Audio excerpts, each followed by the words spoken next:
Operation Sindoor అనేది కేవలం ఒక దేశాన్ని నాశనం చేయడం మాత్రమే కాదు, మన దేశంలో ఉన్నటువంటి యువతలో కూడా స్ఫూర్తి నింపింది. ఈరోజు భాగ్యనగరం అంటే హైదరాబాద్. ఈ భాగ్యనగరానికి చెందినటువంటి ఇద్దరు బిట్స్ విద్యార్థులు జయంత్ ఖత్రి, శౌర్య చౌదరి, వీళ్ళిద్దరూ కలిసి ఒక అంకుర సంస్థని స్థాపించారు. అయితే లాస్ట్ టైం వాళ్ళు ఆపరేషన్ సింధూర్లో మన సైనికులు చూపినటువంటి పోరాట దృశ్యాలు ఏవైతే ఉన్నాయో, డ్రోన్లు పోల్చడం, ఈ విషయంలో స్ఫూర్తి పొంది వాళ్ళు రాడారికి చిక్కకుండా, శత్రువులకి తెలియకుండా, ఇరుకు సందుల్లో కూడా ప్రయాణించే విధంగా ఆ గంటకు 300 కిలోమీటర్ల వేగంతో ప్రయాణించేటటువంటి స్వదేశీ డ్రోన్లని తయారు చేశారు. అయితే ఇక్కడ 70% స్వదేశీ పరికరాలు, 30% విదేశీ పరికరాలతో వీటిని తయారు చేశారు.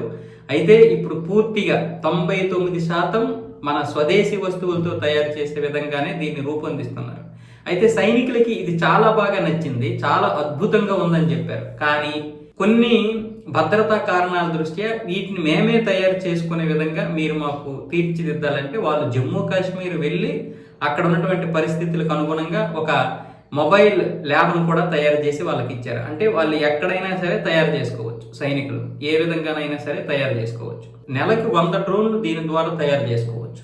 అంటే ఇంక ఎవరి మీద ఆధారపడాల్సిన అవసరం లేదు. అప్పటికప్పుడు సైన్యానికి కావాల్సినటువంటి డ్రోన్లు వీళ్ళు నెలకు 100 తయారు చేసుకోవచ్చు. అంటే సైనికుల్లోనే కొంతమంది టెక్నాలజీకి చెందినటువంటి వారు ఉంటారు కాబట్టి ఇంకా వేరే దగ్గర నుంచి ఎక్కడో ఎవరో ఆర్డర్లు ఇవ్వడం, మళ్ళీ దాన్ని తీసుకురావడం ఏమి ఉండదు.